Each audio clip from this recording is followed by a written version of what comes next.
नमस्कार, फिर पैसा बोलता में आपका स्वागत है। मैं आनंद श्रीनिवासन। आज मार्केट बहुत ऊपर है। सिर्फ भारतीय मार्केट ऊपर है और सारे मार्केट्स नीचे हैं। क्या हो रहा है इसके बारे में भी हम विश्लेषण करेंगे। लेकिन इसके पहले हम देखेंगे तो सोना 50 रुपया गिर गया है। 22 कैरेट गोल्ड 13,100 तक पहुंच गई है। 24 कैरेट 14,291 तक पहुंच गई है। चांदी का दाम और कम हो गया है। फिजिकल मार्केट में 235 बोल रहे हैं, लेकिन फ्यूचर्स मार्केट में ये तो 2,15,000 तक नीचे आ चुका है। अगर आप चांदी बेचना चाहते हैं कि 2 लाख 2,10,000 की वाला ऊपर कोई नहीं खरीदेगा। गोल्ड का दाम एक आउंस का 3,987 तक हो गया है, 387। ब्रेंट का दाम 85 तक हो गया है, 85। निफ्टी की बहुत बड़ी लेवल ऊपर उठी है। आज 280 पॉइंट ऊपर उठी है। लगभग 23,350 के आसपास ट्रेड हो रही है। बैंक निफ्टी की बदौलत ही निफ्टी इतना बड़ी है और ये नौ लगभग 900 पॉइंट ऊपर है। बैंक निफ्टी के ऊपर जाने का लॉजिक सिंपल ये है कि कल तक जो एचडीएफसी बैंक बुरा था, सेटलमेंट नहीं हुआ था, शशिधर जगन्नाथन का पोजीशन ठीक नहीं था। अब फ्यूचर में बहुत अच्छा करेगा। आज रिजल्ट आने वाला है। 9% के ऊपर उनकी प्रॉफिट ग्रो होने वाली है, लेकिन हिस्टोरिकली उनकी 20% ग्रोथ है। लेकिन मार्केट समझती है कि एक्सिस बैंक और एचडीएफसी बैंक की रिजल्ट्स के बदौलत मार्केट बेहतर कर देगी। आज सारी इंडेक्सेस पॉजिटिव थी, सिर्फ मेटल और फार्मा नेगेटिव में थी। आईटी इंडेक्स 1.4% ऊपर थी। Tech Mahindra 2.5, federal bank 2.3, Kalyan jewellers 1.9, Infy 1.7, TCS 1.2, एम&एम 1.3, टंगमेल -2, south Indian bank -1.8, Muthoot finance -1.4, Wipro -1.3। आज रिजल्ट्स आए थे विप्रो की रिजल्ट्स बुरी थी। रिजल्ट्स के अनुसार 4% उनकी प्रॉफिट कम थी। कारण ये है कि सेल्स स्टेबल थी, लेकिन मार्जिन कंप्रेस हुई। इसके कारण मार्केट में उन पर प्रेशर डाली है।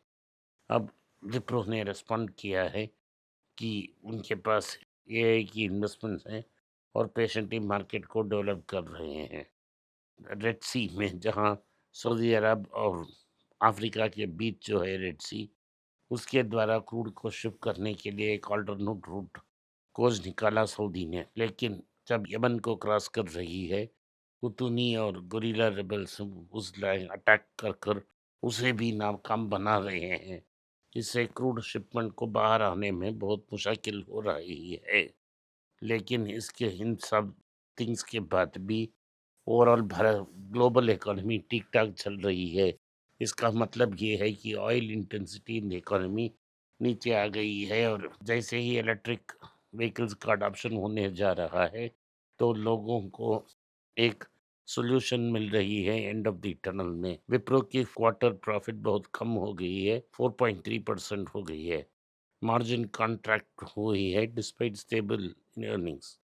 तो 3,352 क्रोस हुई थी और पिछले साल उससे ज़्यादा थी।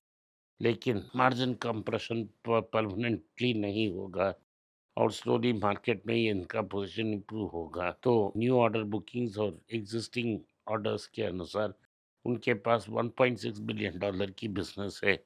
सो इससे चिंता का कोई बात नहीं है। टेक महिंद्रा की Q1 प्रॉफिट की दाम 8.2% ऊपर होती है और ये एस्टिमेट को मिस कर बैठी। स्टॉक्स हैं वो जो उनकी जो एम्प्लॉयमेंट फिगर्स है उसको रेगुलरली कम करते गए हैं। इस क्वार्टर भी उन्होंने कम की। तो इससे मतलब है कि इंडस्ट्री में रिक्रूटमेंट नहीं चल रही है। तो टेक महिंद्रा ने जो कैंपस से लोगों को लेना था उसको डिले कर रहे हैं।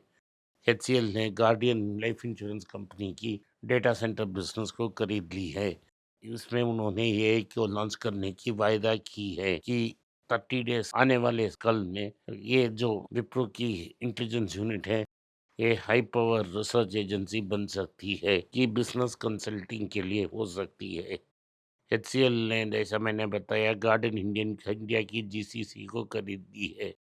तो लगभग 2,000 लोग एचसीएल टेक्नोलॉजी ज्वाइन करेंगे इस कंपनी को छोड़ के। ये one of the best deals for the employees हो सकती है। तो साउथ इंडियन बैंक की Q1 की प्रॉफिट 17% इंप्रूव हुई है। एसेट क्वालिटी की भी बड़ी इंप्रूवमेंट हुई है। साउथ इंडियन बैंक की नेट प्रॉफिट 378 करोड़ तक चाहिए। नेट इंटरेस्ट इनकम 23.05% होकर 1025 रुपया तक गई है। तो इसका मतलब है कि लोन ग्रोथ और डिपॉजिट ग्रोथ दोनों स्टेबल हैं, लेकिन LIC के पास जो स्टेक पड़ी है उसको कोई देखभाल नहीं कर रहा है। साउथ इंडियन बैंक में एक नया ex CGM of Canara bank आ रहे हैं। इसके पहले उनकी प्राइमरी एक्सपोजर गोल्ड लोन में थी।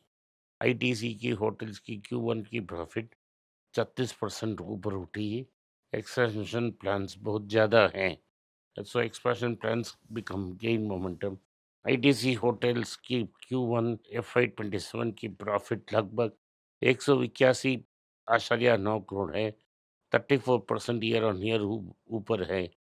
तो रेवेन्यू एस्टिमेट्स 15% ग्रो होकर 936 करोड़ तक पहुंच गई है। कंपनी ऑल्सो एक एक्विजिशन कर ली है।